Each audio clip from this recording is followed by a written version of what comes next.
గాక. వాక్యం చదువుకుందాం. యోహాను సువార్త 19వ అధ్యాయము 26వ వచనం. యేసు తాను తల్లియు తాను ప్రేమించిన శిష్యుడును దగ్గర నిల్చుండుట చూచి, అమ్మా ఇదిగో నీ కుమారుడు అని తన తల్లితో చెప్పాను. తర్వాత శిష్యుని చూచి, ఇదిగో నీ తల్లి అని చెప్పాను. ఆ గడియ నుండి ఆ శిష్యుడు ఆమెను తన ఇంట చేర్చుకొనెను. దేవుడి వాక్యం ద్వారా మనతో మాట్లాడను గాక. ఆమేన్. సాధారణంగా ప్రసంగం చేసే వారిలో ఒక నానుడు ఉంది. మీకు ఎంతవరకు తెలుసో తెలీదు, నాకు తెలియదు. కానీ సమయానికి ముగించేవారు ధన్యులు, వారు మరలా పిలవబడదురు. కాబట్టి నేను ఎప్పుడు ముగించడానికి ప్రయత్నం చేస్తుంటే చాలా డల్గా నీరసంగా కూర్చున్నట్టున్నారు. అందుకని ఒకసారి మేము మనసులో అనుకునేది, ఇక్కడికి వచ్చే ముందు నేను 10 సార్లు అనుకుంటాను అది. కాబట్టి వాక్యంలోనికి వెళదాం. ఇక్కడ మనం చూసినట్లయితే యేసుక్రీస్తు ప్రభువారు ఇద్దరు మనుషులతో మాట్లాడుతూ ఉన్నారు. రెండవదిగా దొంగతో మాట్లాడే రెండవ మాట. ఇక్కడైతే ఇద్దరు మనుషులతో, తన జీవితంలో అత్యంత క్లోజ్గా రిలేషన్ కలిగి ఉన్న ఇద్దరు మనుషులతో మాట్లాడుతూ ఉన్నారు. ఈ మాట దగ్గరికి వచ్చేసరికి ఒక వ్యక్తి తన జీవితంలో ఎటువంటి క్రమము కలిగి జీవించాలో యేసుక్రీస్తు ప్రభువారు నేర్పిస్తూ ఉన్నారు. యేసుక్రీస్తు ప్రభువారు సిలువలో పలికిన 7 మాటలు ప్రతి వ్యక్తి సంపూర్ణమైన జీవితం ఆస్వాదించడానికి, అనుభవించడానికి ఉపయోగకరమైనవి. ఇక్కడ మనం చూస్తే మొట్టమొదటి మాట, ఆయన తండ్రితో మాట్లాడుతూ ఉన్నారు. అనగా తండ్రికి, తండ్రి అయిన దేవునికి మొట్టమొదటి స్థానం ఇస్తూ ఉన్నారు. రెండవదిగా తండ్రి ఇచ్చిన బాధ్యత, దేవుని పరిచర్య దొంగతో మాట్లాడుతూ ఉన్నారు. కాబట్టి మన జీవితంలో మొట్టమొదటి స్థానము దేవునికి ఇవ్వాలి, రెండవ స్థానము దేవుని పరిచర్యకి ఇవ్వాలి. ఇప్పుడు మనం మాట్లాడుకునే 3వ మాట తన కుటుంబానికి ఇస్తూ ఉన్నాడు. ఏ వ్యక్తి అయితే ఈ క్రమము ఫాలో అవుతారో, యేసుక్రీస్తు ప్రభువారు సిలువలో చూపించిన ఈ క్రమాన్ని ఫాలో అవుతారో, వాళ్ళ జీవితం నెమ్మదితోనూ సౌఖ్యంతోనూ సమృద్ధితోనూ ఉంటుంది. కాబట్టి the first point what we need to learn is the order that we need to give, or the preferential order that we need to give in our lives. మన జీవితంలో మనం ఇవ్వవలసిన ప్రాధాన్యతలు యేసుక్రీస్తు ప్రభువారు మనకు నేర్పిస్తూ ఉన్నారు. ఇంకా రెండవదిగా ఇక్కడ మనం చూసినట్లయితే మరియతో మాట్లాడుతూ ఉన్నారు. అమ్మ అని పిలుస్తూ ఉన్నాడు. ఇక్కడ మనం చూస్తే యేసుక్రీస్తు ప్రభువారు అయితే సిలువలో వేలాడుతూ ఉన్నారు. అందరూ యేసుక్రీస్తు ప్రభువారు చేసిన అద్భుత కార్యాలను, మంచి కార్యాలను, స్వస్థతలను జ్ఞాపకం చేసుకుంటూ ఉన్నారు, రొమ్ములు కొట్టుకుంటూ ఉన్నారు. కానీ యేసుక్రీస్తు ప్రభువారు అయితే మరియను జ్ఞాపకం చేసుకుంటూ ఉన్నారు. మరియ గర్భము దాల్చడానికి ఎంత తెగించిందో, తన ప్రాణాన్ని ఎంత పణంగా పెట్టిందో. ఒకవేళ యోసేపు అర్థం చేసుకోకపోతే తన పరిస్థితి ఏమైపోయేదో, రాళ్ళు పెట్టి కొట్టి చంపేసేవారు. ఇవన్నీ ఆలోచించుకుంటూ ఉండే. గర్భవతిగా ఉండి ఎన్ని ఇబ్బందులు పడిందో, చూలాలిగా ఉండి ఎంత ప్రయాసపడిందో, పాలిచ్చి పెంచుతూ ఎంత కటిక దరిద్రంలో ఆమె మగ్గిందో, ఇవన్నీ జ్ఞాపకం చేసుకుంటూ ఉన్నాడు. అందుకనే తన తల్లితో మాట్లాడుతూ ఉన్నాడు. యేసుక్రీస్తు ప్రభువారి తర్వాత ఇంకా పిల్లలు పుట్టారు. దేవుడు యోసేపు మరియలను జ్ఞాపకం చేసుకుని ఇంకా సంతానం దయచేశాడు. మత్తయి సువార్త 12:47లో చూస్తే ఆయన తల్లి, ఆయన సహోదరులు వచ్చి బయట నిలబడ్డారు. శిష్యులు వచ్చి, యేసయ్యా నీతో మాట్లాడడానికి నీ సహోదరులు, నీ తల్లి వచ్చారని చెప్పారు. యోహాను సువార్త 7వ అధ్యాయం 5వ వచనం చూస్తే ఆయన సహోదరులైనను ఆయన యందు విశ్వాసం ఉంచలేదు అని రాయబడి ఉంది. అంటే యేసుక్రీస్తు ప్రభువారికి తర్వాత సహోదరులు ఉన్నారు, వాళ్ళ పేర్లు కూడా రాయబడినాయి. కాబట్టి ఇక్కడ మనం చూస్తే నా తర్వాత నా అన్నదమ్ములు ఉన్నారు కదా, వారు ఆరోగ్యంగా, సమృద్ధిగా, సంతోషంగానే ఉన్నారు కదా, ఇంకా నా తల్లి బాధ్యత నాకెందుకు అనుకోలేదు. కానీ తన తల్లి బాధ్యతలు నెరవేరుస్తూ ఉన్నాడు. మనం ఎంతటి వారమైనా, మనం ఏ పరిస్థితిలో ఉన్నా, కుటుంబం అనేది దేవుడిచ్చిన బహుమానము గనక మనకున్న బాధ్యతలు మనం మర్చిపోకూడదు. చాలామంది పెళ్లి విషయంలో చాలా సీరియస్గా తీసుకుంటారు. అతడు తన తల్లిని తండ్రిని విడిచి కదండి, మొట్టమొదటిది చాలా బరువు, ఇంకా అయిపోయింది అక్కడితో.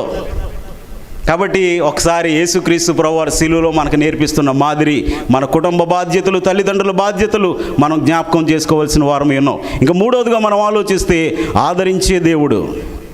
ఆయన పరిస్థితి ఆలోచిస్తే, మరణమగునంతగా నా ప్రాణం బహు దుఃఖంలో మునిగి ఉన్నది, మీరు కాసేపు మెలకువగుండి నా కోసం ప్రార్థన చేయండి అని అర్థిస్తున్న యేసుక్రీస్తు ప్రభు.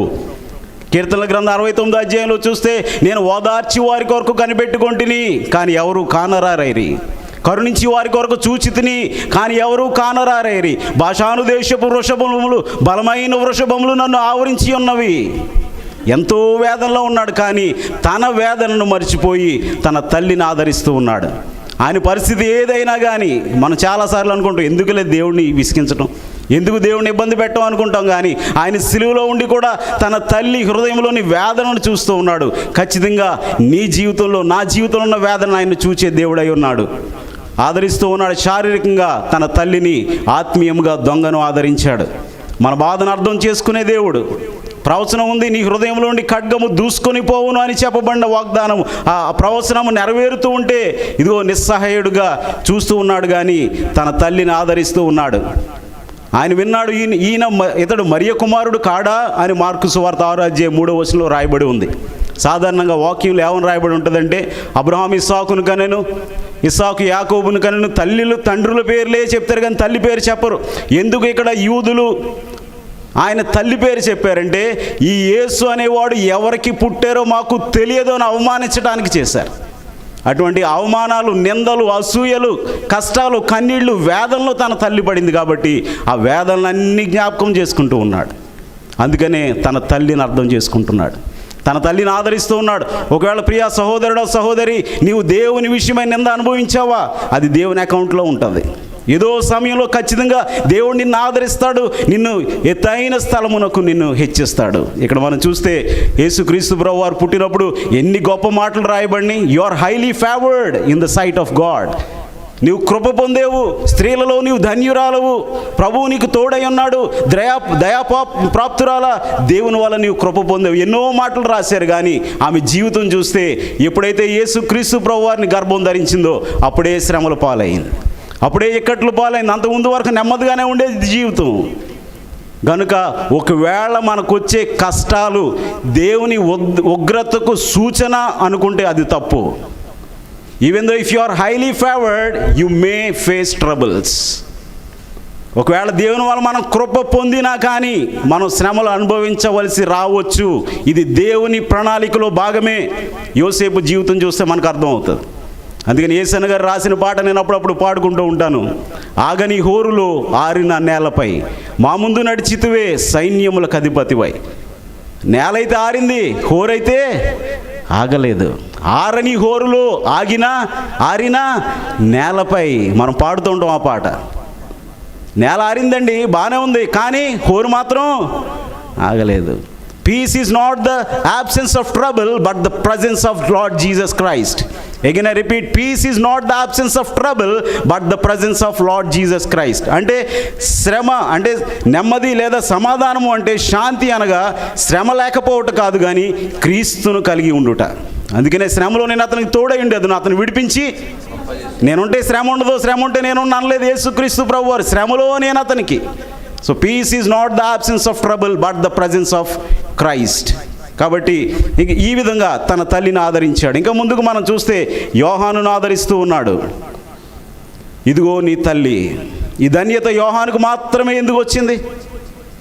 ఎందుకు తన తల్లిని యోహానుకు మాత్రమే అప్పగించాడు అంటే, అతడు తన ప్రాణము కంటే క్రీస్తును అధికంగా ప్రేమించాడు. అతడు సిలువను సమీపముగా చూచాడు. సిలువ దగ్గర సమీపముగా గడిపే అనుభవం నీకుందా? దేవుని దగ్గర నుంచి నీవు బాధ్యతను పొందుకోవాలంటే, దేవుడు నీ మీద నమ్మకం నువ్వు గెలుచుకోవాలంటే, నేను అనుకుంటూ ఉంటాను 3.5 సంవత్సరాల తర్వాత నేను వెళ్ళిపోవాలి, అప్పుడు నా తల్లి పరిస్థితి ఏంటి అని యేసుక్రీస్తు ప్రభువారు అనుకున్నారు మనసులో. అందుకోసం తనకున్న 12 మంది శిష్యుల్లో ఎవడు యోగ్యుడు అని కనిపెడుతూ ఉన్నాడు. 12 మందికి ఒకే రకంగా తర్ఫీదునిచ్చాడు, 12 మందిని ఒకే విధంగా ప్రేమించాడు. అయితే మిగిలిన 11 మంది ఒకడైతే అమ్మేశాడు, మిగిలిన 10 మంది పారిపోయారు. ఇప్పుడు కేవలం ఒక్కడే నిలబడుతూ ఉన్నాడు. ఆయన నమ్మకాన్ని గెలుచుకోగలిగాడు. ప్రియా సహోదరుడా సహోదరి, దేవుడు నీకేమన్నా నేర్పించడానికి ప్రయత్నం చేస్తున్నాడేమో గ్రహించు. వీలైనంత త్వరగా నేర్చుకో, ఆయన నమ్మకాన్ని గెలుచుకో. దేవుడు నీకు ఏదో నేర్పించడానికి ప్రయత్నం చేస్తున్నాడు, అది నేర్చుకున్నావంటే. అందుకని ఇశ్రాయేలీయులు ఎందుకు 40 సంవత్సరాలు పట్టిందండి అని ఆలోచిస్తే, దేవుడు తన మీద ఆధారపడటం నేర్పిస్తూ 40 సంవత్సరాలు గడిచిపోయింది. వాళ్ళు నేర్చుకుంటే 40 రోజుల్లోనే వెళ్ళిపోయేవారు. మనం నేర్చుకోకపోతేనే మన జీవితంలో ఆశీర్వాదాలు ఆలస్యం అవుతాయి. మనం నేర్చుకుంటే పరీక్ష పాస్ అయిపోతే అదే క్లాసులో ఎవరు ఉంచుతారండి? ఉంచుతారా? ఉంచితే మనం ఊరుకుంటాం. కాబట్టి మనం ఆలోచిస్తే ప్రియ సహోదరుడా సహోదరి, యోహానుకు తర్ఫీదునిచ్చాడు, యోహాను విశ్వాసాన్ని గెలుచుకున్నాడు. ఈరోజు మనం దేవుని దగ్గర విశ్వాసాన్ని గెలుచుకోగలమా? దేవుని బాధ్యతను, దేవుని భారమును పంచుకునే ఆత్మీయ పరిణితి నీలో నాలో ఉన్నదా? యోహానుకు ఉంది కాబట్టి దేవుడు ధైర్యంగా తన తల్లిని అప్పగించగలిగాడు. ఈరోజు అదే బాధ్యత నీకు అప్పగించగలిగితే నీవెంత ధన్యుడవు. అందుకని వాక్యం ఏమని రాయబడి ఉందంటే, నా యొద్ద నివసించినట్లు దేశంలో నమ్మకస్తులైన వారిని నేను కనిపెట్టుచున్నాను. కీర్తన 101వ అధ్యాయము 6వ వచనంలో చూస్తే. కాబట్టి యోహాను నమ్మకాన్ని గెలుచుకున్నాడు. యోహాను ట్రైన్ అప్ అయ్యాడు. యోహాను సిలువను సమీపంగా చూశాడు.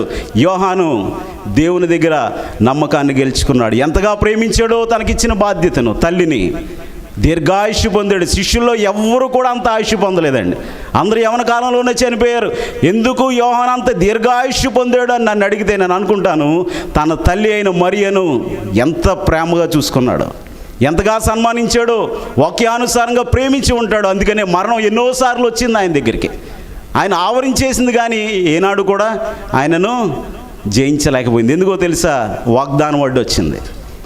నీ దేశంలో నీ దీర్ఘాయుష్మంతుడగినట్టు నీ తల్లి నీ తండ్రిని సన్మానించుము. ఇంకా చివరిగా 2-3 పాయింట్స్ ఉన్నాయి. కులములు కొట్టివేసిన క్రీస్తు సిలువలో. యేసుక్రీస్తు ప్రభువారు ఎవరండి? వడ్రంగి. స్వతహాగా మన భారతీయ భాషలో మాట్లాడుకుందాం కాసేపు. యోహాను గారు ఎవరు? జాలరి. తల్లిని తీసుకెళ్ళి ఎవరికి ఇస్తున్నాడు? వడ్రంగి వారికి ఇవ్వాలి కదా. ఎవరికి ఇస్తున్నాడు? జాలరికి ఇస్తున్నాడు. ఎందుకో క్రైస్తవంలో కదండి, రాష్ట్రం విడిపోయిన తర్వాత అక్కడ వాళ్ళంటే ఇక్కడ పడలేదు, ఇక్కడ వాళ్ళంటే అక్కడ పడలేదు. ఎందుకు? గోదావరి ఇటువైపు ఉంటే అటువైపు పడట్లేదు, అటువైపు ఉంటే ఇటువైపు పడట్లేదు. ఎక్కడో పుట్టిన యూదుడైన యేసును ప్రేమిస్తున్నాం, కానీ మన అటువైపు ఒడ్డునున్న సహోదరులను మనం ఎంతవరకు ప్రేమిస్తున్నాం? ఒకసారి మనలను మనమే పరీక్షించుకోవాలి. కాబట్టి యోహాను, ఇంతకాలం నీవు నా రొమ్మును ఆనుకున్నావు, ఒక తల్లి వల్లే నేను నిన్ను ఆదరించాను, ఇప్పుడైతే నేను నిన్ను విడిచి వెళ్ళిపోతున్నాను, కానీ ఇదో నాకులాగా నేను నిన్ను ఆదరించి ఒక తల్లిని నీకు ఇస్తున్నానని యోహానుతో మాట్లాడుతూ ఉన్నాడు. God always works on both ends of the line. ఇది పెద్ద ప్రసంగం, but I want to just coat it. God always works on both ends of the line. ఒకవైపు మరియను ఆదరిస్తూ ఉన్నాడు, మరి ఒకవైపు యోహానును ఆదరిస్తూ ఉన్నాడు. ఇంకా చివరిగా మనం చూస్తే, సిలువను చూచిన వారే మహిమను చూస్తారు. ఎందుకు? యోహానుకు మాత్రమే పద్మాసు దీపంలో మహిమా స్వరూపుడైన యేసు దర్శనమిచ్చాడు, మిగిలిన 11 మంది తనతో పాటు సేవ చేశారు కదా అంటే, నన్ను అడిగితే నేను చెప్తాను, సిలువను చూసిన వారే మహిమను చూస్తారు. ఒకవేళ ఈరోజు నీ జీవితంలో సిలువను అనుభవిస్తున్నావా? దేవుడు నీకు మహిమను సిద్ధపరుస్తున్నాడు. ప్రియా సహోదరుడా సహోదరి, సిలువ కోసం నిందలు భరిస్తున్నావా? దేవుడు నీ కోసం మహిమను సిద్ధం చేస్తూ ఉన్నాడు. అందుకనే యోహాను తప్ప శిష్యులు ఎవ్వరు కూడా సిలువలో శ్రమ పొందిన యేసును చూడలేదు. అందుకనే మహిమతో నిండిన యేసును కూడా చూడలేకపోయారు.